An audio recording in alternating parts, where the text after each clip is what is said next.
UP board का सामान्य हिंदी का कक्षा 12 के विद्यार्थियों के लिए ये मॉडल प्रश्न पत्र। ये मॉडल प्रश्न पत्र बिल्कुल बोर्ड की तरह बनाया गया है। मोस्ट से ज्यादा मोस्ट इंपॉर्टेंट क्वेश्चंस आपके लिए यहां पर रखे गए हैं। अंत में हम आपको 4 पंक्तियां सुनाते रहेंगे। पहले हम कुछ और करें तो पहले आप सबसे पहले प्रश्न का उत्तर दे दीजिए। भाई, ब्राह्मण पत्रिका के संपादक कौन है? शेयर कर दीजिए। भाई, ब्राह्मण पत्रिका तो है बालकृष्ण भट्ट की है, प्रताप नारायण मिश्र की है, बद्रीनाथ चौधरी प्रेमघन की है, या फिर प्रेमचंद की है? किसकी है? किसकी है? क्या ब्राह्मण पत्रिका ब्राह्मण पत्रिका किसकी है भैया, बताओ। अच्छा, आंसर आना चालू है, मतलब चालू है। तो अब देखो भाई किसकी है, तो हम आपको बता दें इसका राइट आंसर जो है वो है पंडित प्रताप नारायण मिश्र। बी इसका राइट आंसर हो जाता है। अब आइए, सेकंड क्वेश्चन कहता है कि सैनिक और अंग्रेजी त्रैमासिक वाक का संपादन किया था।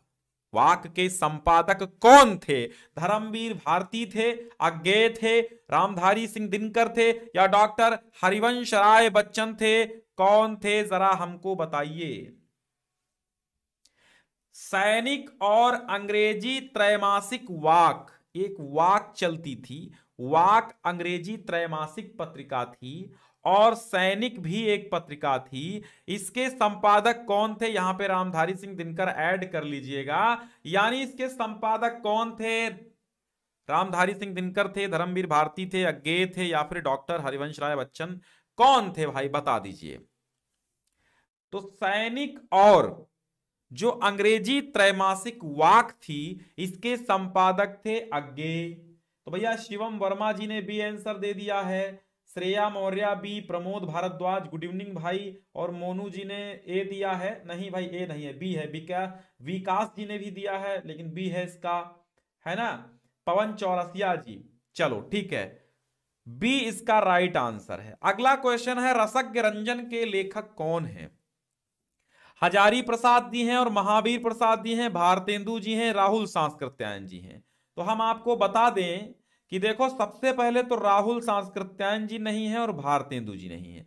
अब दो द्विवेदी, जो दो द्विवेदी हैं, द्विवेदी है और कितने हैं? दो हैं। एक तो हजारी प्रसाद द्विवेदी हैं और दूसरे महावीर प्रसाद द्विवेदी हैं। तो इसमें राइट आंसर आपको बताना है। अब जो दो द्विवेदी हैं और दोनों द्विवेदी इसके आंसर होंगे, तो राइट आंसर क्या हो जाएगा? दोनों द्विवेदी में से कोई ना कोई एक इसका राइट आंसर है ना। द्विवेदी वो भी है, द्विवेदी वो भी है। तो भाई राइट आंसर हमको बताइए क्या है। प्रश्न है कि रसज्ञ रंजन के लेखक कौन है? हमने रसज्ञ रंजन के लेखक पूछा है भाई। हाँ, ये बताइए रसज्ञ रंजन के लेखक कौन है। तो आपको हजारी नहीं लगानी है।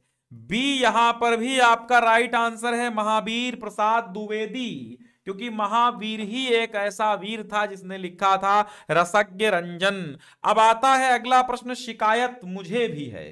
किसे है? शिकायत मुझे भी है। और इसका राइट आंसर क्या हो जाएगा भाई? धर्मवीर भारती हैं, सच्चिदानंद हिरानंद वात्स्यायन अज्ञेय हैं, कन्हैयालाल मिश्र प्रभाकर हैं, या हरिशंकर परसाई हैं? क्या इसका सही उत्तर होगा? उत्तम कुमार जी, बी इसका आंसर नहीं है। शिकायत मुझे भी है, शिकायत मुझे भी है।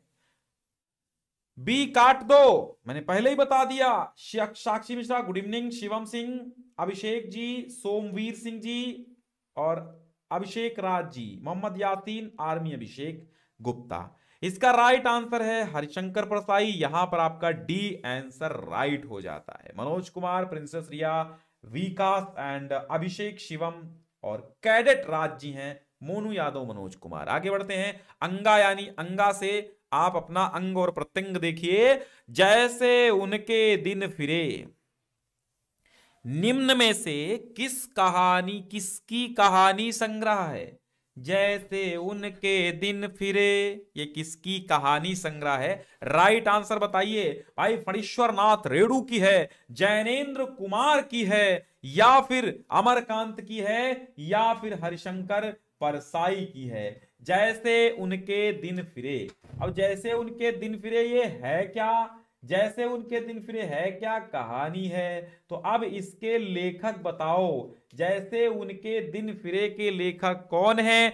तो फणीश्वरनाथ रेणु नहीं है, जैनेन्द्र नहीं है, और अमरकांत नहीं है, हरिशंकर परसाई। यहां पर भी आपका राइट आंसर डी हो जाता है। डिस्क्रिप्शन में पहली लिंक है जहां से आपकी इसकी पीडीएफ मिल जाएगी, और सेंटर लिस्ट अपडेट हो रही है, जिन जिलों का नहीं आया है वो भी अपना डिस्क्रिप्शन में सेकंड लिंक है, चेक करते रहें। थर्ड लिंक जो है मॉक टेस्ट वाली है, मॉक टेस्ट भी आप देते रहें। कम्युनिटी में हम आज मॉक टेस्ट नंबर 44 डाल चुके हैं, आप जरूर टेस्ट दिया करें और उसका स्कोर भी बताएं। तो जैसे उनके दिन फिरे, ये कहानी है, किसका कहानी संग्रह है, हरिशंकर परसाई जी का है। बढ़ते हैं अगले प्रश्न की ओर। अब ये आ गया हिंदी पद्य साहित्य के इतिहास से रिलेटेड प्रश्न। क्या गया, हिंदी पद्य साहित्य के इतिहास से रिलेटेड प्रश्न आया है, और कहा है कि हिंदी साहित्य के 1000 वर्षों में कबीर जैसा व्यक्तित्व लेकर कोई लेखक उत्पन्न नहीं हुआ। यह कथन किसका है, आचार्य रामचंद्र शुक्ल, हजारी प्रसाद द्विवेदी, राम कुमार वर्मा, या फिर डॉक्टर नगेंद्र का। राइट आंसर बताइए। हमने कहा कि हिंदी साहित्य के 1000 वर्षों में कबीर जैसा व्यक्तित्व लेकर कोई लेखक उत्पन्न नहीं हुआ। अब 1000 वर्षों में कबीर जैसा कोई व्यक्तित्व लेकर उत्पन्न नहीं हुआ, तो 1000 की बात करें तो 1000 आप याद रखिएगा, ये उक्ति आई हुई है सन 2012 और 2014 में 2 बार ये प्रश्न पूछा जा चुका है। इसलिए हम आपको जब भी पेपर बना के देते हैं, कोई भी मॉडल पेपर लाते हैं, लगभग 6-7 मॉडल पेपर हम आपको दे चुके हैं, सामान्य हिंदी के 6-7 साहित्यिक हिंदी के। तो आपको उसमें अगर वो सारे के सारे पेपर आप कर लेते हैं और सब आते हैं आपको, तो कर ले जाते हैं आप बिना किसी सहायता के, गाइड और पुस्तक के, तो समझ लीजिए कि आप बिल्कुल 100% बोर्ड के लिए मजबूत हो चुके हैं। और अगर कहीं दिक्कत हो रही तो समझ लीजिए आपको तैयारी की आवश्यकता है। तो हिंदी साहित्य के 1000 वर्षों में कबीर जैसा व्यक्तित्व लेकर कोई लेखक उत्पन्न नहीं हुआ, यह कथन किसका है। रामचंद्र शुक्ल तो भूल जाइए क्योंकि यह नहीं है। हजारी प्रसाद द्विवेदी इसका राइट आंसर हो जाएगा बी, क्योंकि 1000 से याद रखना, क्या याद रखोगे, 1000 से हजारी याद रखोगे। तो हजारी प्रसाद द्विवेदी जो है इसका राइट आंसर है। अनुराग जी हम आपका नाम ले लिए हैं।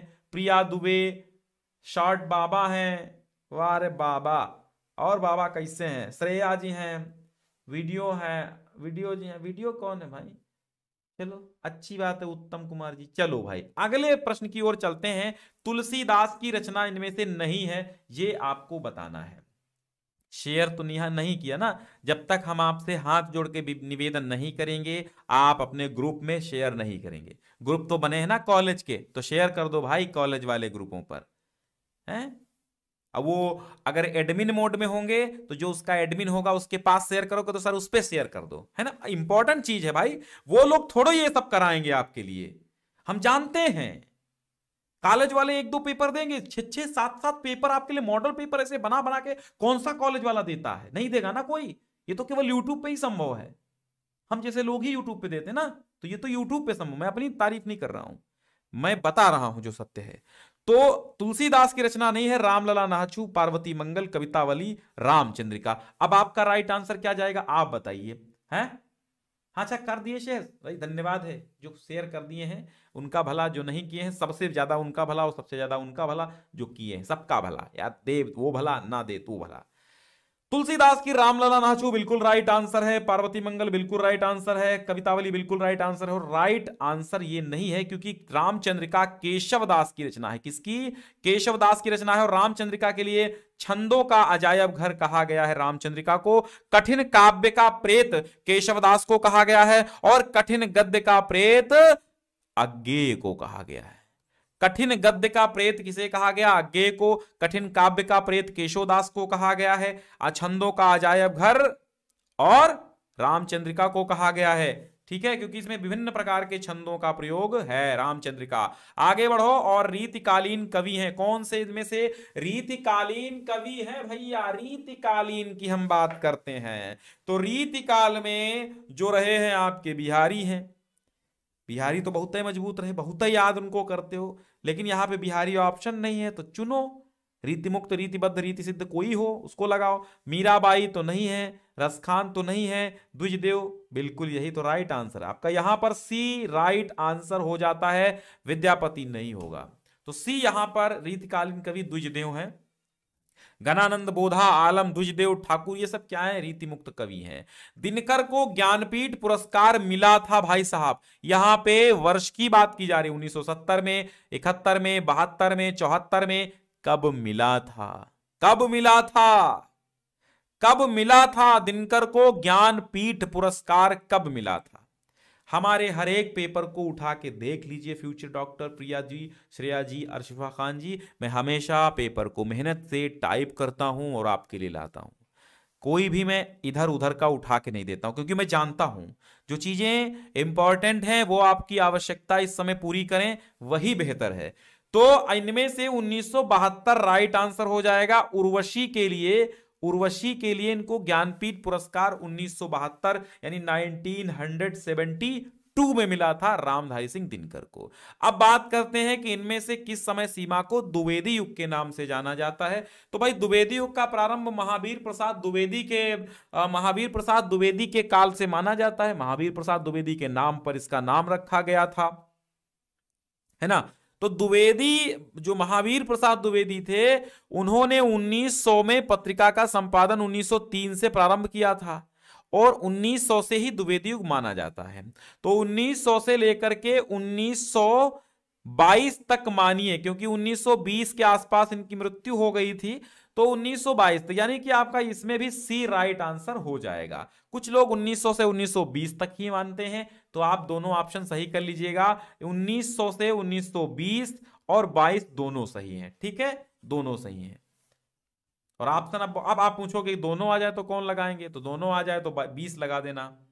अब गद्यांश पर आधारित हैं प्रश्न, गद्यांश पर आधारित प्रश्न आएंगे और इनमें से आपको उत्तर देना होगा। 5 प्रश्नों के 10 अंक का है और 10 अंक के ऑब्जेक्टिव होते हैं। मैं बार बार बता चुका हूं, पिछले पेपर्स में बता चुका हूं, ठीक है। तगड़ा पेपर, हर एक पेपर तगड़ा होता है मेरा, और हर पेपर में हम ये सब बता चुके हैं कि भैया कौन सा, ठीक है, कितने अंक का आता है।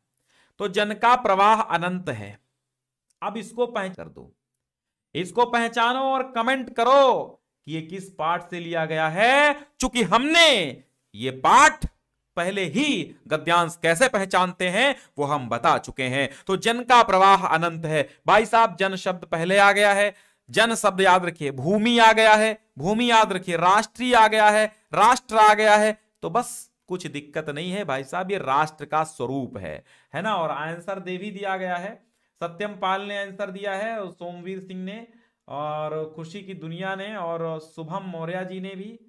अच्छा, शुभम मौर्य हेलो हेलो कर रहे हैं, इधर उधर हाय हेलो ना करो भैया, ये हाय हेलो करने की दुनिया नहीं है, ये ज्ञान सिंधु कोचिंग क्लासेस है और ज्ञान की दुनिया यहां पर है, हाय हेलो की दुनिया नहीं है भाई साहब। हम बता रहे हैं, जिसको पढ़ना है बहुत आराम से पढ़े, रिक्वेस्ट करता हूं। आपस में बात करने के लिए बहुत सारी साइट्स हैं, जैसे कि आप फेसबुक पे खूब चैट करिए, वहां पे ऑनलाइन जुड़े रहिए, क्या करना है, लेकिन यहां पर प्लीज आप ध्यान दीजिए चैप्टर की ओर, क्योंकि मैं भी आपकी कमेंट पे बार बार नजर रखता हूं। चलो हम पढ़ाते हैं बकवास ना करते हुए। तो जन का प्रवाह अनंत होता है। अभी ये एक दिन बच्चे ने हमसे, किसी ने पूछा था कि जन का प्रवाह सर क्या होता है, वो भी बताएंगे हम, अभी बताएंगे, सब कुछ बताएंगे।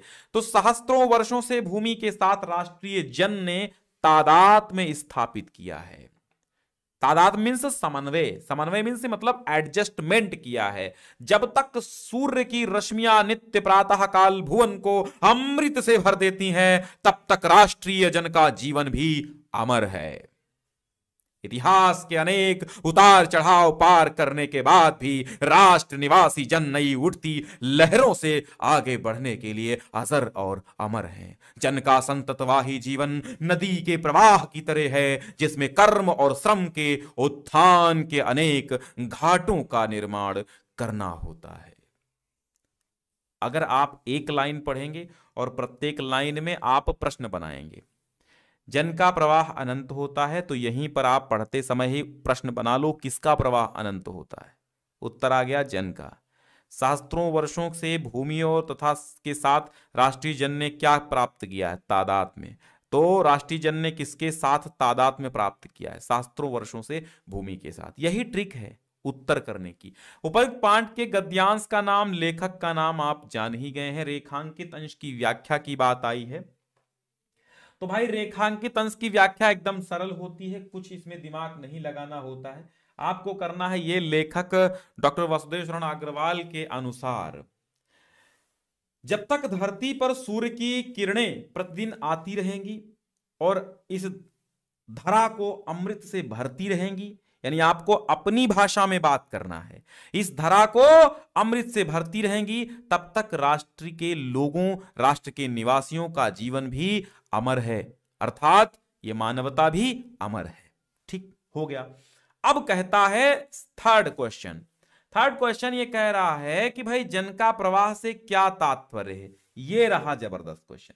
तो जन का प्रवाह का तात्पर्य ये है कि जन का प्रवाह अंतहीन होता है और प्रत्येक राष्ट्र में निरंतर अनेक प्रकार के परिवर्तन आते रहते हैं। इसके बावजूद भी राष्ट्र के निवासियों की श्रृंखला निरंतर अबाध गति से चलती रहती है। यही है जन का प्रवाह।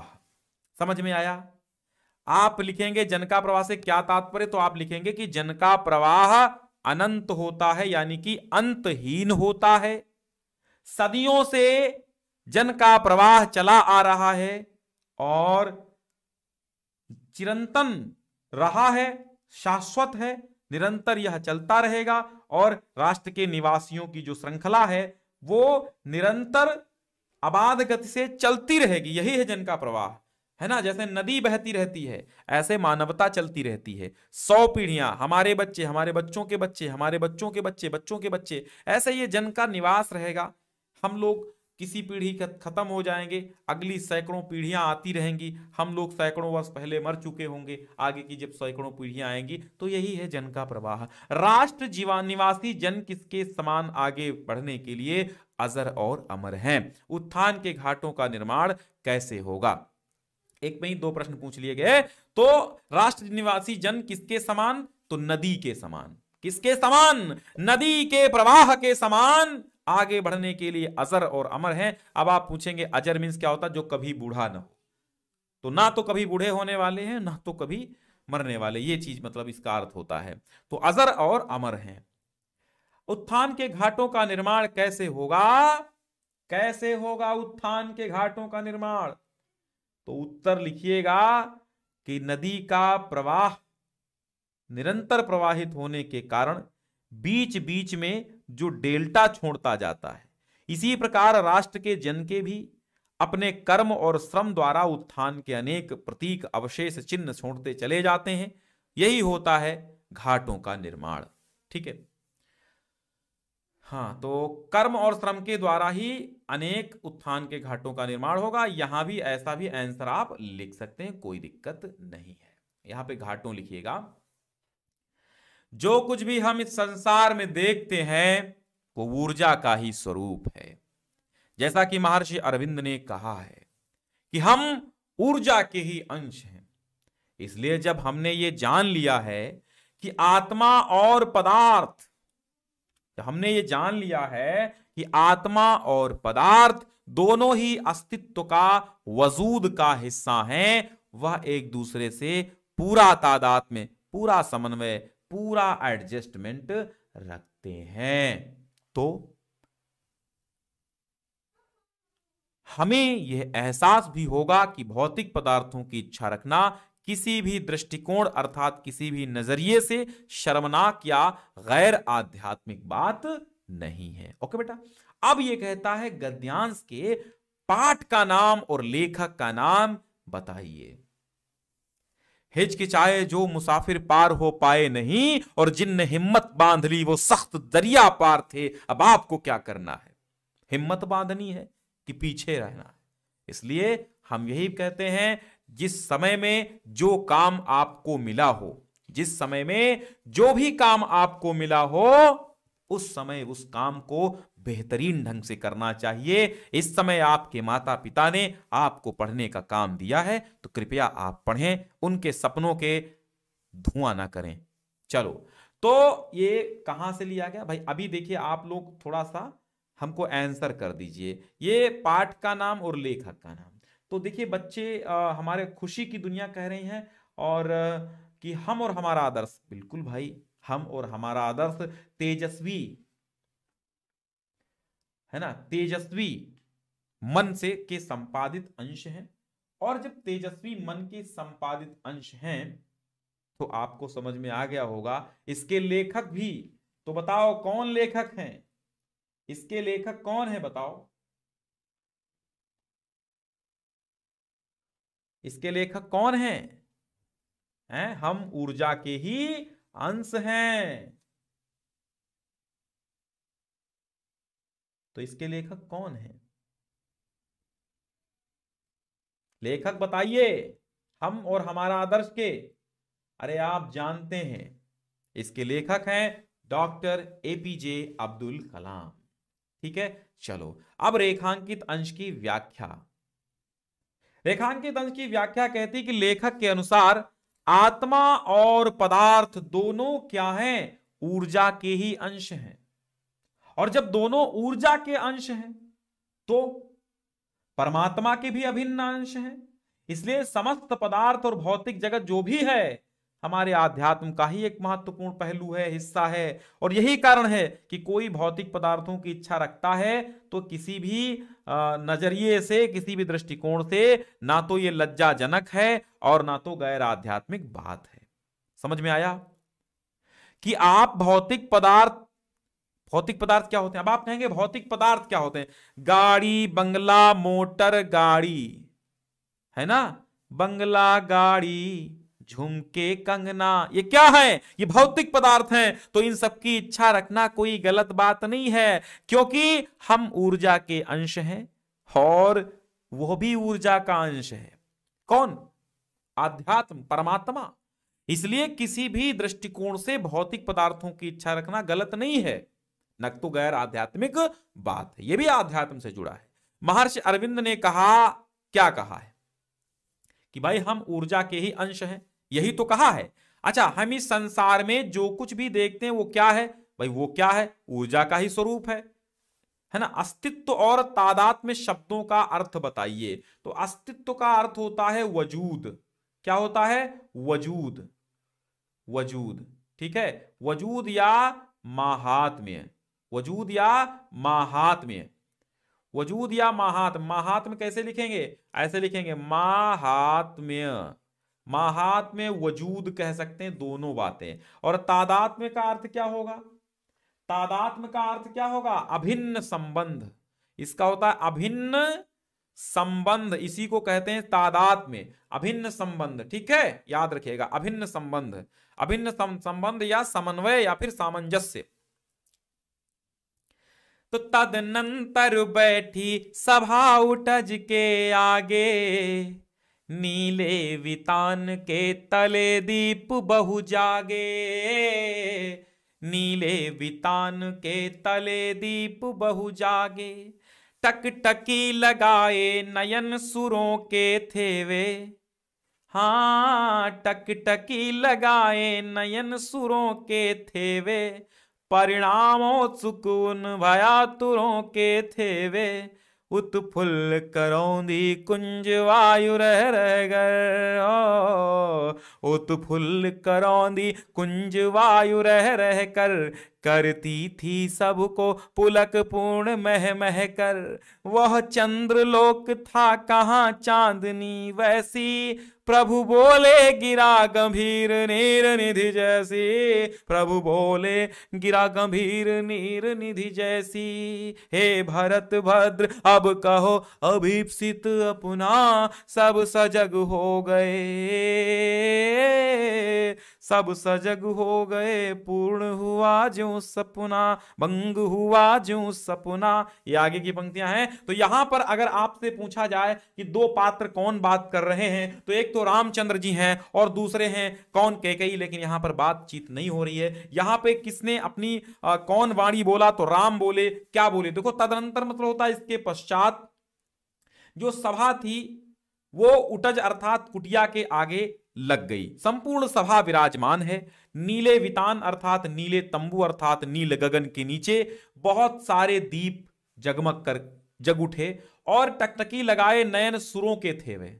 और जो देवतागण थे वो जो नयन थे किसके? सुरों के अर्थात देवताओं के जो नेत्र थे वो बहुत ज्यादा टकटकी लगाए थे और वो रिजल्ट के लिए उत्सुक थे, परिणाम के लिए एक्साइटमेंट थे, रिजल्ट के लिए एक्साइटमेंट थे। भाई क्या रिजल्ट आने वाला है? राम अयोध्या जाएंगे अथवा यहीं रह जाएंगे? भरत को राज्य मिलेगा अथवा नहीं मिलेगा? अगर राम अयोध्या लौट गए तो भाई रावण का डेढ़ नहीं होगा, रावण नहीं मरेगा। राम नहीं गए, अगर अयोध्या राम चले गए यार तो रावण कैसे मरेगा? अब देवता बहुत डर रहे थे क्योंकि देवता रावण को भी डरते थे और भैया इसीलिए देवता डरते थे कि अगर राम गया, भाई राम अगर अयोध्या गए तो हम लोगों के लिए तो भैया आफत शुरू। हाँ, तो देवता क्या करें, बड़े बेचारे रिजल्ट के लिए उत्सुक हैं। भयातुरों के थे वे, भयातुरों अर्थात भय से डरे हुए, भय से आतुर जो थे देवता, उनके नेत्र क्या कर रहे थे? परिणाम के लिए उत्सुक थे। और उत्फुल्ल करौंदी कुंज वायु रह रह कर, और प्रफुल्लित होकर के जो करौंदी की कुंज की वायु थी वो रह रह करके आ रही थी और करती थी सबको पुलक पूर्ण मह मह कर, और पूर्ण रूप से वो महक महक करके और सबको पुलकित कर रही थी। पुलकित करना अर्थात हल्का सा रोमांच हो जाना, रोए खड़ा हो जाना, एक सिहरन सी सब बदन में हो जाना, पुलकन है ना। जब देखो कभी गर्मी होती है तो हल्की सी हवा आती है तो क्या होती है? पुलकन होती, पूरा शरीर पुलकित हो उठता है, प्रसन्न हो उठता है। और वह चंद्रलोक था, कहां चांदनी वैसी प्रभ, वो चंद्रलोक था। अरे चंद्रलोक में भी ऐसी चांदनी नहीं थी जैसी आज वहां पर चांदनी थी। तभी प्रभु बोले गिरा गंभीर नीरनिधि जैसी, तभी नीरनिधि अर्थात समुद्र के समान गंभीर वाणी में प्रभु श्री राम बोले, हे भरत भद्र, कहो क्या इच्छा है आपकी? मैं समय हूं। आपने सुना ना महाभारत का, मैं समय हूं। उपरोक्त पद्यांश का शीर्षक कवि का नाम बताओ। मैथिली शरण गुप्त जी हैं। हाँ, मैथिली शरण गुप्त भैया ऐसे कवि हैं, बहुत आनंदित कविताएं लिखते थे, मजा आ जाता था यार। और ये मैथिली शरण गुप्त की है, साकेत से ली गई है। लेकिन आपके यहाँ क्या है? आपके यहाँ कैकेयी का अनुताप है, क्योंकि कैकेयी का पश्चाताप यहाँ पर है ना।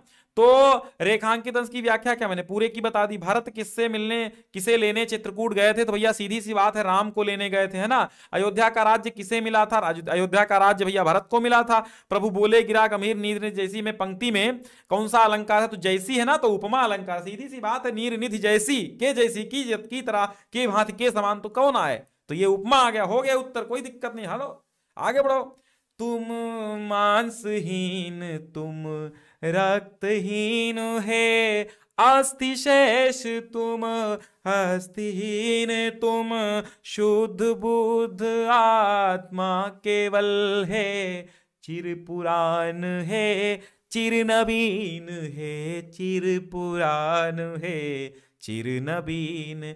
तुम पूर्ण इकाई जीवन की, तुम पूर्ण इकाई जीवन की, जिसमें अपार भव शून्य लीन, आधार अमर होगी जिस पर भावी की संस्कृति समासीन। तुम मांसहीन तुम रक्तहीन है, अस्थि शेष तुम अस्थिहीन। और इसी धुन में जाना और कभी फंक्शन हो कहीं पे सुना देना, मजा आ जाएगा भाई साहब। अब देखो तुम मानसिक तुम्हारा, अब यहाँ पे बापू के प्रति है, और बापू के प्रति लिखा किसने भाई साहब? सुमित्रानंदन पंत, प्रकृति के सुकुमार कवि, प्रकृति के लवली कवि। कौन है भाई साहब? सुमित्रानंदन पंत। तो यहां पे सुमित्रानंदन पंत जी कहते हैं, क्या कहते हैं कि हे बापू, आप जैसी जीवन मुक्त योगियों की दशा होती है, मतलब आप जैसी जीवन मुक्त योगियों की दशा होती है वैसी आपकी दशा है। बिल्कुल आप जीवन मुक्त योगी हैं, आप मांस से युक्त नहीं हैं, आप रक्त से युक्त नहीं है, आप में मात्र हड्डियों का एक ढांचा बचा है, और आप केवल अस्थिहीन भी आप लग रहे हैं कि आपके ऐसी अस्थियां ही शेष हैं और आप अस्थिहीन हैं। और आप, तुम में मानव जीवन की पूर्णता समाई हुई है, पूर्णता समाई हुई है, तुम में संपूर्ण मानव जीवन की पूर्णता समाई हुई है। और तुम क्या हो? जिसमें संसार भव, भव मतलब होता संसार, जिसमें आशय यह है कि संसार तुम्हारे मार्ग पर चल करके, यानी विश्व की समस्त असारता तुम में लीन है, जिसमें तुम पूर्ण इकाई जीवन, तुम जीवन की ऐसी संपूर्ण इकाई हो जिसमें संसार की समस्त असारता लीन हो जाएगी, और आप एक ऐसे आधार हो, आप एक ऐसे अमर आधार हो जिस पर भावी अर्थात भविष्य की संस्कृति आधारित होगी, समस्त भविष्य की संस्कृति आसीन होगी, प्रतिष्ठित होगी। और उपर्युक्त पद्यांश के शीर्षक का नाम तो कवि का नाम बता चुके, और रेखांकित अंश क्या पूरी व्याख्या हो गई। कौन हड्डियों का ढांचा मात्र है, तो भैया बापूजी हड्डियों का ढांचा मात्र है। और गांधी जी को कवि ने चिर पुराण और चिर नवीन क्यों कहा है, अब आप बताओ, है ना। गांधी जी को कवि ने चिर पुराण और चिर नवीन क्यों कहा है, आप समझिए। क्योंकि गांधी जी पुरातनता और नवीनता को अपने अंदर समाये हुए थे, अर्थात वो एक ऐसे आधार थे जिसमें पुरातनता भी और नवीनता भी दोनों थी। यानी कि क्या था, गांधी जी को चिर पुराण चिर नवीन क्यों कहा गया, बताइए भाई। गांधी जी को चिर पुराण चिर नवीन क्योंकि वो शुद्ध ज्ञान स्वरूप आत्मा है, और पुरातनता और नवीनता दोनों का समन्वय गांधी के अंदर है, इसलिए गांधी जी को उसने, कवि ने क्या कहा, पूर्ण चिर पुराण और चिर नवीन, अर्थात पुरातनता और नवीनता दोनों का समन्वय गांधी जी के चरित्र में है। गांधी जी के आदर्शों पर भविष्य में किसे खड़ा होना होगा, तो गांधी जी के आदर्श पर भविष्य में भविष्य की पीढ़ियों को खड़ा होना होगा, मानव की संस्कृति को खड़ा होना होगा, भावी संस्कृति अर्थात भविष्य की संस्कृति, मानव की संस्कृति कल्चर को आधारित होना होगा, ठीक है, समासीन होना होगा। अब आप कहेंगे, कभी कभी ये होता है, आप अगर किताबी कीड़े बने रहे तो दिक्कत हो जाएगी, क्योंकि किताबों में कभी कभी क्लिष्ट भाषा का प्रयोग होता है, तो कभी किताबों में गलत आंसर भी दिया होता है। अब मैं किसे कहूं कौन सा गलत आंसर, लेकिन ये है आप अपने हिसाब से सोचेंगे, जो सत्य है वो सत्य है ना। चिर पुराण और चिर नवीन क्यों कहा गया, तो इसका सही उत्तर यही है कि गांधी जी के चरित्र में पुरातनता और नवीनता दोनों का समन्वय है। ठीक है, इतना लिखना आप। बाकी जीवन परिचय, साहित्यिक परिचय कौन आने हैं, वीडियो हम ऑलरेडी दे चुके हैं, इंपॉर्टेंट हैं ये सारे के सारे, आप देख लीजिए, स्क्रीनशॉट ले लीजिए, और डिस्क्रिप्शन में पहली लिंक है जहां से आपको ये पेपर और पुराने सारे पेपर मिल जाएंगे, सॉल्यूशन के तमाम वीडियो हैं, और वो भी प्लेलिस्ट में आपके ऐड हो चुके हैं। बहादुर अथवा ध्रुव यात्रा कहानी, तो ध्रुव यात्रा राजा रिपुदमन की कहानी है, उर्मिला उसमें होती है, रिपुदमन और उर्मिला दो एक दूसरे से बहुत प्रेम करते हैं, लेकिन मिलन नहीं हो पाता, और अंत में राजा स्वयं को गोली मार लेते हैं, ठक से मर जाते हैं, कोई मतलब नहीं निकलता। तो ये इसके उद्देश्य पे प्रकाश डालिएगा आप। बहादुर एक छोटा सा नेपाली लड़का होता है जो लेखक के यहाँ काम करता है, और इसके बाद लेखक के घर वाले उसको चोरी का इल्जाम लगाते हैं, और उसको क्या करते हैं भैया, डांटते फटकारते हैं, तो भाग जाता है। अब जो आदमी अपने घर से यहां भाग के आया हो, तो यहां से कहीं और नहीं जा सकता का है, समझिए। पंचलाइट फणीश्वरनाथ रेणु वाली है, बहुत इंपॉर्टेंट, याद रखिएगा। स्वपठित खंड काव्य, देखो सारे खंड काव्य हम पढ़ा चुके हैं, प्लेलिस्ट में सारे क्वेश्चन आंसर करवाए जा चुके हैं, प्लेलिस्ट बनी हुई है, तो आप अपने जिले का खंड काव्य देख करके आराम से पढ़िएगा। अब खंड आता है खा, और खंड खा में आप देखेंगे कि आपको 2 गद्यांश संस्कृत के मिलेंगे और 2 पद्यांश मिलेंगे, एक एक करना होगा। तो बहुत इंपॉर्टेंट हम लेके आए हैं, महान विद्वान वक्ता धार्मिको नेता पटुः पत्रकारः च आसीत, परम अस्य सर्वोच्च गुणः जन सेवैव आसीत। ठीक है, अब महामना आते ही आप पहचान गए होंगे कि ये कहां से आया है। महामना आते ही आप पहचान गए, है ना, महामना आते ही आप, महामना मालवीय पाठ से लिया गया है। ठीक है, महामना मालवीय पाठ से लिया गया है। कुशीनगर का भैया मुझे नहीं पता है, हाँ, कुशीनगर का नहीं पता है, आप अपने कॉलेज के सब्जेक्ट टीचर से संपर्क कर लीजिएगा। महामना देखो, एक एक शब्द का मीनिंग समझिए, और तब भी नहीं समझ में आता है तो आप जाइए प्लेलिस्ट में और इसको कायदे से पढ़िए, क्योंकि मैंने बहुत ही ज्यादा कायदे से वहां पढ़ाया है, और यहां पर जो है मैं जल्दी कर जाता हूं, क्योंकि बहुत लंबा टाइम हो जाएगा ना। तो महामना महामनस्वी विद्वान वक्ता और धार्मिक नेता और चतुर पत्रकार आसीत मतलब थे। परम अस्य परंतु इनका सर्वोच्च गुण जन सेवा एव आसीत, जन सेवा ही था। यत्र कुत्रापि जहां कहीं भी, अयम माने यह, जनान माने लोगों को, दुखितान माने दुखी, पीड्यमाना चा और पीड़ित, अपश्यत देखते थे, तत्रैव माने वहीं, सह माने वह, शीघ्र में माने शीघ्र ही, उपस्थिता उपस्थित होकर के, सर्वविधम सब प्रकार से, सहायम चा अकरोत सहायता करते थे। प्राणी सेवा अस्य स्वभाव एव आसीत, प्राणी सेवा इनका स्वभाव ही था। और अद्य माने आज, अस्माकम माने हमारे, मध्य माने मध्य में, अनुपस्थितो अपि अनुपस्थित होते हुए भी, स्वयशो अपने यश रूपी, अमूर्त रूपेण अमूर्त रूप में, प्रकाशम प्रकट रूप, प्रकाशम माने प्रकाश, वितरण माने प्रकाश बिखेरते हुए, अंधे तमसी अंधकार, अंधे तमसी अर्थात अज्ञान अंधकार में, निमग्नान माने डूबे हुए, जनान माने लोगों को, सन्मार्गम दर्शन सन्मार्ग दिखाते हुए, स्थाने स्थाने जने जने उपस्थित हो, स्थान स्थान पर और जन जन में उपस्थित ही हैं। ठीक है। आधुनिके जगत, अब दूसरा आया है, आधुनिके जगति पंचशील सिद्धांताः नवीनम राजनैतिक स्वरूपम गृहीतवन्तः।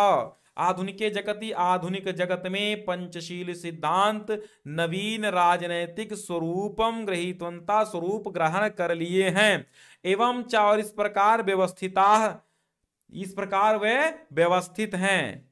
ये दे क्या आ गया भाई, देख नहीं समझ में, मतलब ये उसी प्रकार व्यवस्थित हैं। अब आगे थे किमपि किमपि राष्ट्रम, किमपि राष्ट्रम माने किसी भी राष्ट्र का, किमपि राष्ट्रम किसी भी राष्ट्र का, कस्यन च कस्य कस्यंच अन्य राष्ट्र, अन्यस्य राष्ट्रस्य आंतरिके, यानी कोई भी राष्ट्र, किमपि राष्ट्रम कोई भी राष्ट्र, किमपि राष्ट्रम कोई भी राष्ट्र, कस्यचन अन्यस्य, कस्यचन, कस्यचन माने किसी, अन्यस्य माने अन्य, राष्ट्रस्य मीन्स राष्ट्र के, आंतरिकेषु विषयेषु अंदर के मामलों में, अर्थात आंतरिक विषयों में, कीदृशम अपि कुछ भी, व्याघातम न करिष्यति कोई भी व्याघात नहीं करेगा। प्रत्येक राष्ट्रम प्रत्येक राष्ट्र, परस्परम प्रभुसत्ताम परस्पर प्रभुसत्ता, प्रादेशिकी अखंडता चा और प्रादेशिक अखंडता का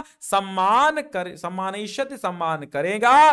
प्रत्येक राष्ट्र परस्परम, प्रत्येक राष्ट्र आपस में, समानताम व्यवहरिष्यति समानता का व्यवहार करेगा। किमपि राष्ट्र अपरेण राष्ट्र सा न आक्रांस्यते, कोई भी राष्ट्र किसी दूसरे राष्ट्र को आक्रांतित नहीं करेगा, सताएगा नहीं, आक्रमण नहीं करेगा। सर्वाणि अपि राष्ट्राणि, सभी राष्ट्र, मिथा मीन्स वाले, मिथा वाले होता है आपस में मिलकर के, स्वाम स्वाम माने अपनी अपनी, प्रभुसत्ताम शांत्याचा रक्षिष्यन्ति, प्रभुसत्ता और शांति की रक्षा करेंगे। यहां पे आ नहीं चाह है। ठीक है।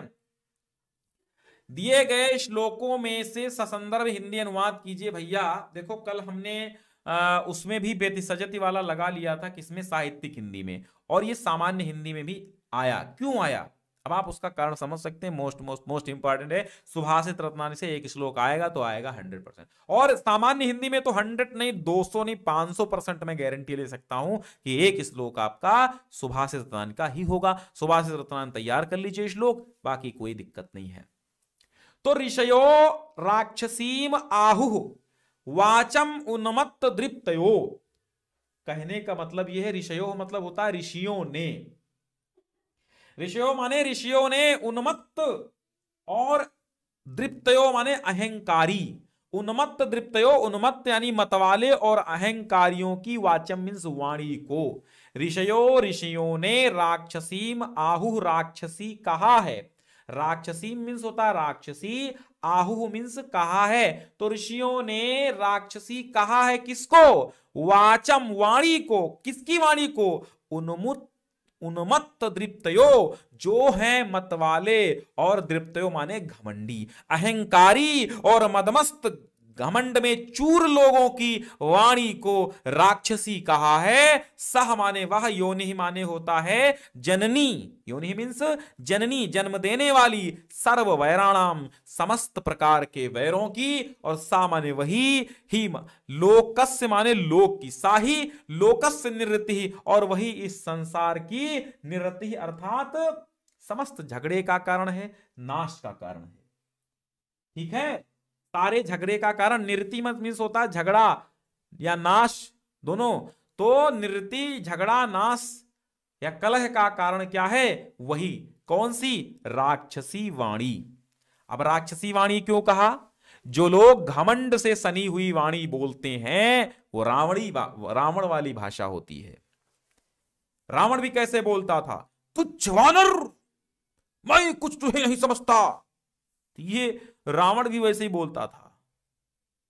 ये वनवासी लोग हमारा कुछ नहीं कर पाएंगे, तो वनवासी ही उनको मार डाले। तो वो घमंड की वाणी थी, और घमंड नहीं होता तो राक्षसी वाणी नहीं कही जाती, और अगर राक्षसी वाणी नहीं होती तो ये सर्व वैराणाम समस्त प्रकार के वैरों की जननी वही वाणी है जो राक्षसी वाणी है। और राक्षसी वाणी कौन सी है, जो वाणी मतवाली होती है और अहंकार से युक्त होती है। समझ में आया।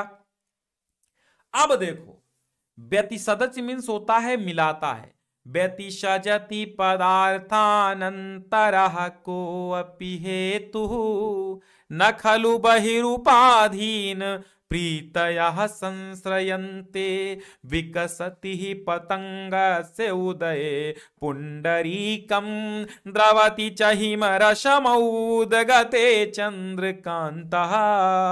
व्यतिसजति मीन्स मिलाता है, पदार्थान माने पदार्थों को, अंतरः माने आंतरिक, कोअपि माने कोई, हेतु माने कारण, कोई आंतरिक कारण है जो पदार्थों को आपस में मिलाता है। व्यतिसजति मीन्स मिलाता है, बोलो व्यतिसजति मीन्स मिलाता है, बोलो व्यतिसजति मीन्स मिलाता है। पदार्थान मीन्स पदार्थों को, अंतरः मीन्स आंतरिक, कोअपि मीन्स कोई, हेतु मीन्स कारण, कोई आंतरिक कारण है जो पदार्थों को आपस में मिलाता है। बात समझ में याद हुआ कि नहीं हुआ। ना माने नहीं, ना माने बोलो नहीं, ना माने नहीं, खलु माने निश्चय ही, खलु माने निश्चय ही, बहिर माने बाह्य, उपाधीन माने उपाधियों पर, उपाधीन माने उपाधियों पर, प्रीत्या मीन्स होता है प्रीतियां अर्थात प्रेम, प्रीति के बहुवचन, प्रीतया माने प्रीतियां, प्रेम, संश्रयन्ते माने आश्रित होती हैं, संश्रयन्ते बोलो आश्रित होती हैं, प्रीतया माने प्रीतियां, ना माने नहीं, खल माने निश्चय ही, बहि उपाधीन माने बाह्य उपाधियों पर, प्रेम बाहरी उपाधियों पर, बाह्य कारणों पर आश्रित नहीं होता है। उपाधि मतलब कारण, उपाधि मतलब कारण, या उपाधि मीन्स कह दो ड्रेस, या उपाधि मीन्स कह दो क्रीम पाउडर लगा हुआ चेहरा। तो भैया जो प्रेम होता है वो बाह्य कारणों पर आश्रित नहीं होता है, क्योंकि मोहब्बत एक एहसासों किसी पावन कहानी है। कभी कबीरा दीवाना था, कभी मीरा दीवानी है, यहाँ सब लोग कहते हैं मेरी आंखों में आंसू है, जो तू कह दे तो मोती है, जो ना कह दे तो पानी है। तो इसीलिए विकसति ही पतंगस्य उदये पुंडरीकम, तो इसीलिए कहा गया है कि व्यतिसजति पदार्थानंतरः कोऽपि हेतु, कोई आंतरिक कारण ही है, एहसास ही कोई है आंतरिक कारण जो पदार्थों को आपस में मिलाता है। और न खलु बहि उपाधीन प्रीत्या संश्रयन्ते, प्रेम हमेशा बाह्य कारणों पर आश्रित नहीं रहता, क्योंकि ही मीन्स बोलो, ही माने क्योंकि, ही मीन्स विकास, ही मीन्स विकास, विकास विकास विकास, क्योंकि विकसति मीन्स खिलता है, पतंगस्य माने सूर्य, सन, पतंगस्य मीन्स सूर्य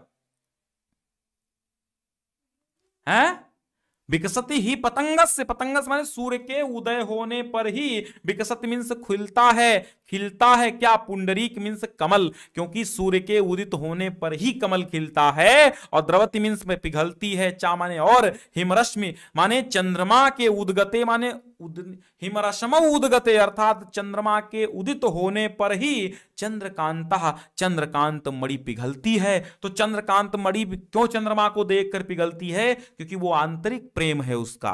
और कमल क्यों खिलता है सूर्य को देखकर? क्योंकि वो आंतरिक प्रेम है उसका, बाह्य कारणों पर ये प्रेम आश्रित नहीं होता है। इसलिए कहा गया है कि प्रेम बाह्य कारणों पर आश्रित नहीं होता है, कोई आंतरिक कारण ही है जो पदार्थों को आपस में मिलाता है। क्योंकि सूर्य के उदित होने पर ही कमल खिलता है और चंद्रमा के उदित होने पर ही चंद्रकांत मणि पिघलती है। अंडरस्टैंड? अगर अंडरस्टैंड अर्थात समझ गए हो तो लाइक ठोक के शेयर मार दीजिए और चलते हैं। अब आता है आपका क्या?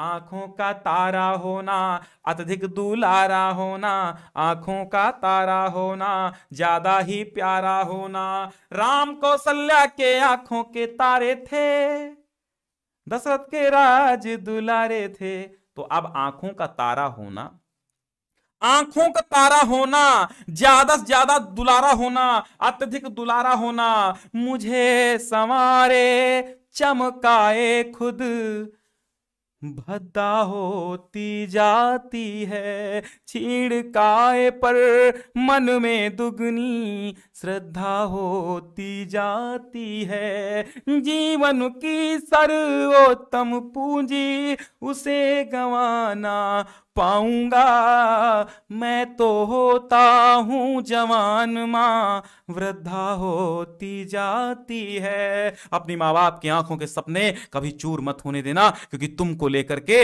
न जाने कितने सपने उन्होंने पाल रखे हैं। मेरा बेटा बड़ा होगा तो ये होगा, मेरा बच्चा मोटरसाइकिल चला लेगा, मेरा बच्चा मेरे लिए बाइक खरीदेगा, मेरा बच्चा मेरे लिए कार लाएगा, मेरा बच्चा मेरे लिए मकान बनवाएगा, मुझे सुख देगा, बहुरिया लाएगा, अच्छे से पोते पोतियां होंगे, मैं ये करूंगा। ये सपनों को आप मत जलाना। मेरा बच्चा कामयाब होगा, एक दिन डॉक्टर बनेगा, इंजीनियर बनेगा, टीचर बनेगा, एक अच्छा नागरिक बनेगा, सुयोग्य सभ्य सुसंस्कारवान नागरिक बनेगा। इन सपनों को कभी मत जलाना मेरे बच्चों। मेरे माँ बाप के सपने, अपने माँ बाप के सपने कभी भी मत जलाना, क्योंकि आप फेल होते हैं तो आप नहीं फेल होते हैं, उसके साथ जितना दुख आपको होता है उससे कहीं 1000 गुना दुख आपके माता पिता, आपके परिवार वालों को होता है। इसलिए एक साधे सब सधे और सब साधे सब जाए। एक कार्य को एक बार में करना चाहिए, कई कार्यों को एक बार में करने से क्या होता है? कोई भी कार्य सिद्ध नहीं होता। आंखों का तारा होना, अत्यधिक दुलारा होना, तो इसको क्या लिखेंगे आप? क्या लिखेंगे? कृष्ण यशोदा मैया की आंखों के तारे थे, या प्रत्येक मां को अपना बेटा आंखों का तारा होता है। आग में घी डालने का काम, अर्थात क्या करना? क्रोध को और बढ़ाना। आग में घी डालना, क्रोध को और बढ़ाना मेरे यार। आग में घी डालना, क्रोध को और बढ़ाना। यानी कि कैसे लिखेंगे आप?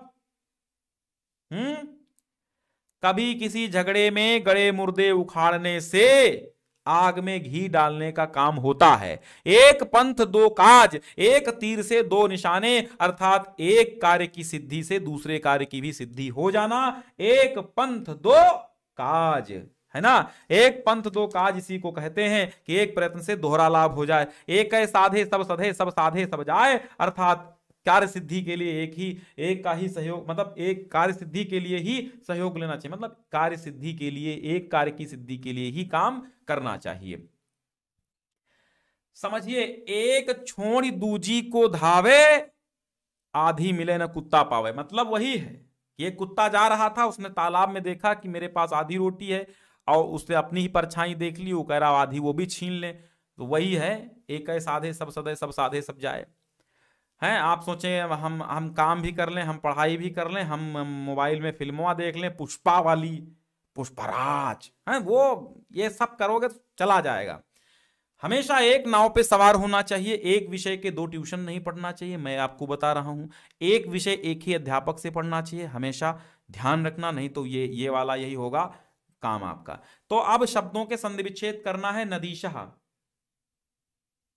हाँ, अरे मनीष पंडित जी, बिल्कुल हिंदुस्तानी पंडित भक्त महाकाल जी, आपसे रिक्वेस्ट है कि आप सामान्य हिंदी वाले स्टूडेंट के लिए ग्रामर के लिए सिलेबस के बारे में बताएं कि क्या क्या हमारे लिए सिलेबस। अरे यार, मैं 25 बार बता चुका हूं सिलेबस।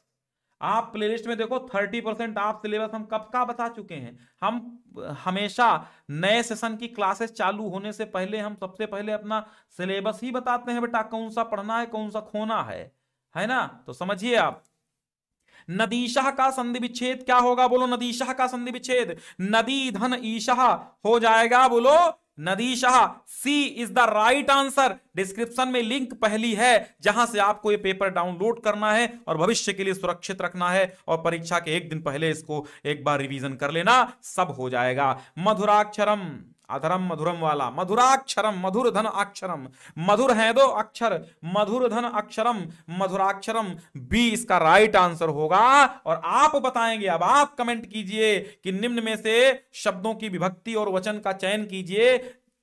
नाम नाम, अब नाम नाम की बताओ, देखते हैं कौन सही बताता है। खा का फर्स्ट का बताओ, नाम नाम। डॉक्टर शिव कुमार जी हैं, राजपाल जी हैं, अंकित भैया हैं, प्रिंसेस रिया, संदीप हैं, बाल गोविंद यादव हैं, मिश्रा शशांक, सत्यम पाल, संदीप कश्यप, राजपाल साहनी हैं, शिवम वर्मा जी हैं, प्रदीप विश्वकर्मा जी हैं, शालिनी राय, आस्था यादव, एनसीईआरटी। और कैसे हैं भाई साहब, हम मोनू कुमार जी हैं। भाई देखिए बहुत अच्छे अच्छे लोग जुड़े हैं, प्यारे प्यारे लोग जुड़े हैं। अब बी आंसर बता रहे हैं, षष्ठी का बहुवचन है भैया, षष्ठी का बहुवचन है ये। रामस्य रामयो रामाणाम, नाम, ठीक है, तो नाम नाम है ना, तो षष्ठी का बहुवचन है, लिख लो। आम आम आ जाए वहां पे षष्ठी का बहुवचन लगा देना। नामस में देखिए हमने बताया था एक ट्रिक, और लगा है नामस तृतीया एक वचन, द्वितीया एक बहुवचन, पंचमी द्विवचन, सप्तमी बहुवचन। कौन सा राइट आंसर इसमें हो जाएगा? माँ समीर, अच्छा माँ, अच्छा मोहम्मद समीर है, हमने सोचा माँ समीर लिखा।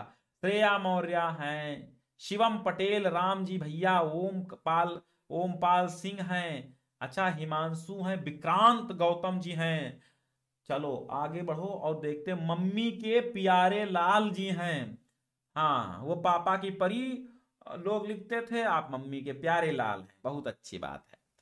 ढूंढते रहो ऐसे वर्ड जो जो हो जाए ट्रेंडिंग, है ना। चलो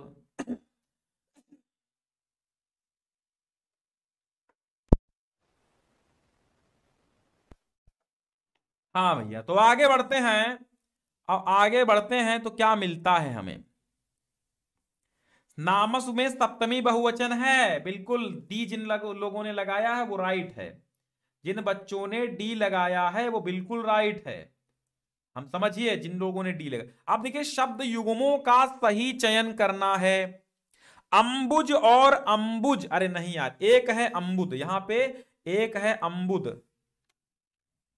अंबुद लगाओ, अंबुद, अंबुद लगाओ। आप बताओ अंबुज और अंबुद का अर्थ क्या होता है।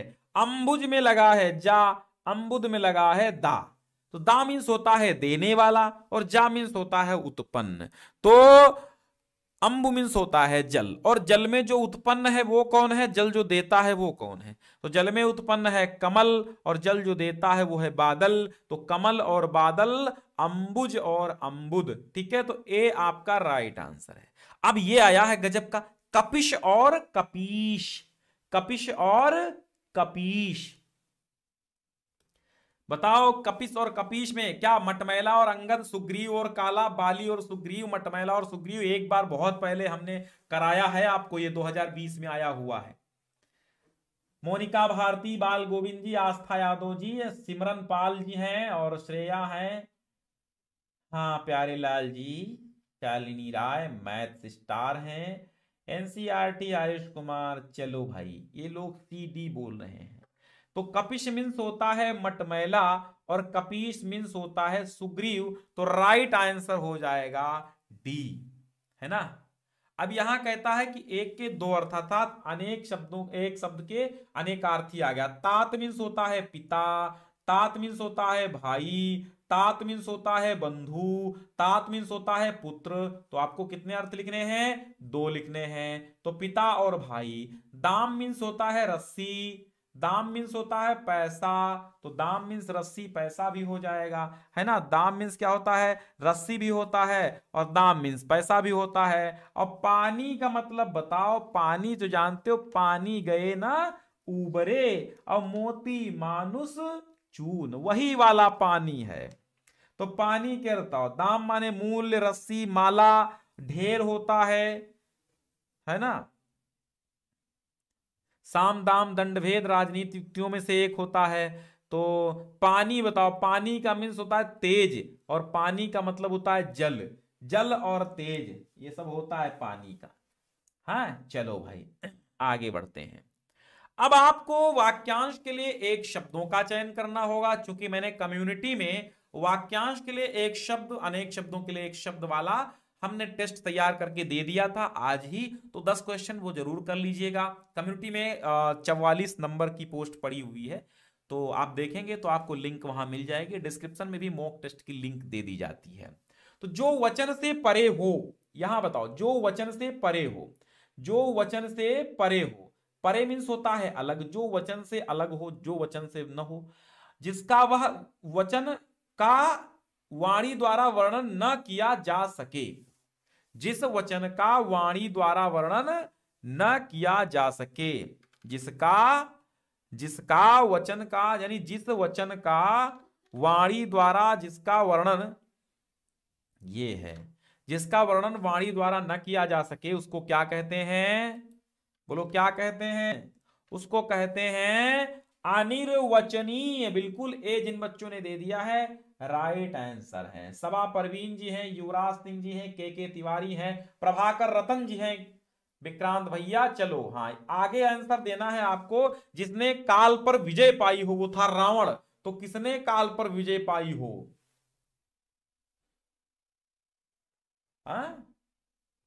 जटाकटाह संभ्रमं भ्रमन्निलिम्प निर्झरी, विलोल बीच वल्लरी, वो रावण था। लेकिन जिसने काल पर विजय पाई हो, काल पर जिसने विजय पाई हो उसको कहते हैं कालजयी।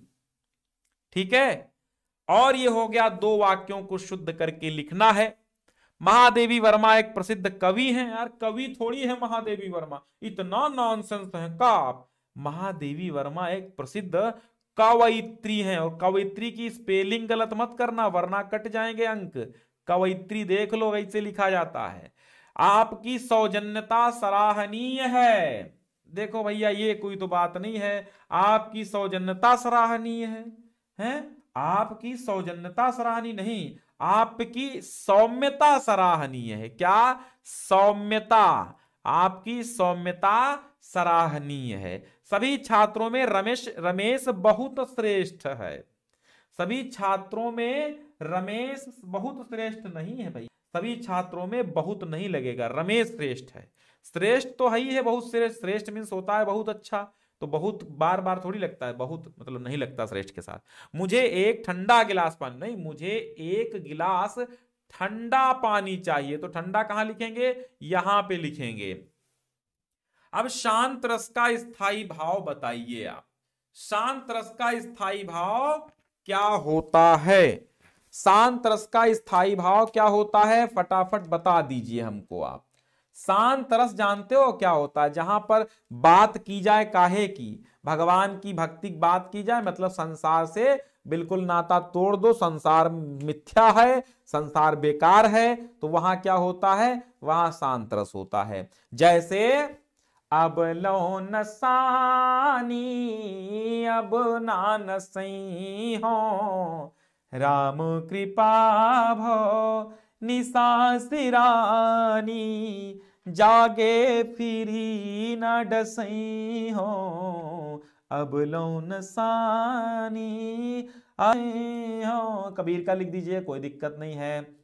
ये लिख सकते हैं। और कौन लिख सकते हैं आप? कौन लिख सकते हैं कि कबीरा यहु घर प्रेम का, खाला का घर नाय, शीस उतारे हाथ धरी, सो बैठे इहि माय।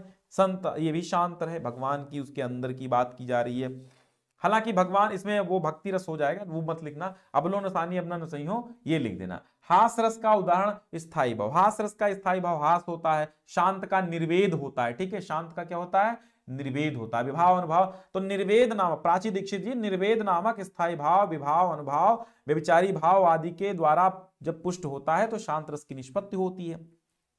हास्य रस में क्या होता है, जहां हास जब जब किसी की विकृत वेशभूषा चेष्टा आदि को देख करके क्या होता है, जब हास नामक स्थायी भाव विभावन भाव विचारी भाव आदि के द्वारा पुष्ट होता है तब हास्य रस की निष्पत्ति होती है। वही आप लिख देना शंकर जी वाला है, भुजन भुजंगा हसे हास ही को दंगा भयो नंगा के विवाह में, वो सही रहेगा, वो आपके लिए साहित्यिक उदाहरण है वो सही रहेगा,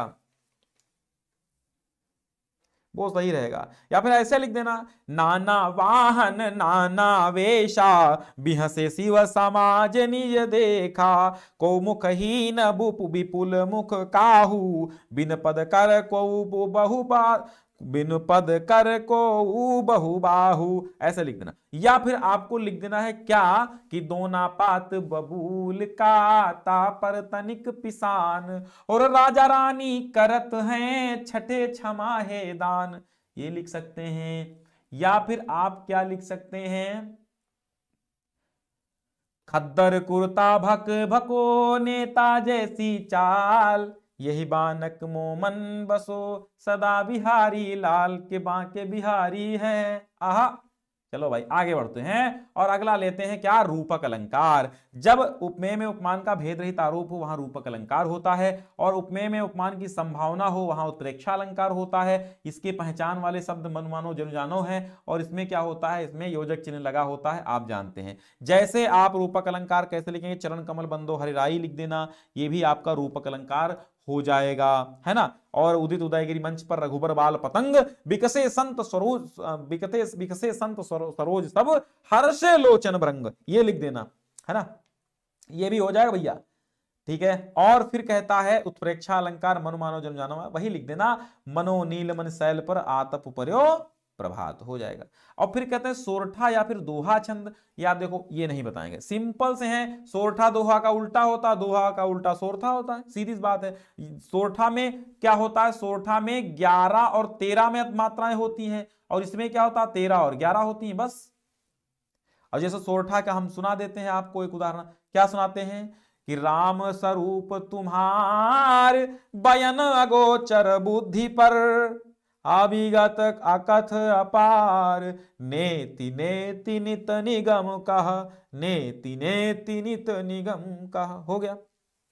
अब ये स्थानीय उच्चतर माध्यमिक विद्यालय में लिपिक का एक पद खाली है, वैसे लॉकडाउन में होता नहीं है, लेकिन आपको क्या करना है, आपको लिखना है, पत्र तो लिखिएगा, आवेदन पत्र है तो नियुक्ति हेतु विद्यालय के प्रधानाचार्य को अथवा प्रबंधक को एक प्रार्थना पत्र लिखिए कि सेवा में प्रधानाचार्य प्रबंधक या प्रबंधक महोदय SRTG XYZ inter college XYZ जिला है, ये सब लिख करके लिखिए। सविनय विनम्र निवेदन यह है कि मैंने अमर उजाला पेपर, दैनिक जागरण पेपर इस अंक में आपकी विज्ञापन को देखा कि आपको एक लिपिक के पद की लिपिक की आवश्यकता है, तो हमारी ये वाली योग्यताएं हैं, और एक सारणी बना देना हाई स्कूल इंटर वगैरह की, फिर लिख देना कि हम अपना कार्य पूरी ईमानदारी भक्ति के साथ करेंगे। बता चुके हैं हम आपको पेपर कैसे लिखना है, पत्र कैसे लिख, बैंक शाखा वाला ये भी बता चुके हैं, सब बता चुके हैं, ठीक है। निबंध का हमने एक वीडियो दिया है कि भैया बस उतने ही निबंध याद कर लो, वहां से एक आपको पकड़ के मिल जाएगा और उसी को पकड़ के लिख देना। मेरा प्रिय कवि है, स्वच्छता अभियान है, पर्यावरण सुधार लो बस हो गया भजन, कोरोना वायरस है। ये वायरस साला इतना खतरनाक वायरस है कि इसने जीना हराम कर दिया है, हम लोगों की सांसें दूभर हो गई। इसके बारे में बहुत कायदे से मत पढ़ना, हाँ लेकिन ये पढ़ लेना एक बार यार, क्योंकि ये ट्रेंडिंग टॉपिक है, ये ट्रेंडिंग है यार, ये हैशटैग में चल रहा है कोरोना, ट्रेंडिंग टॉपिक है भैया, इसलिए इसको याद जरूर कर लेना, ट्रेंडिंग है।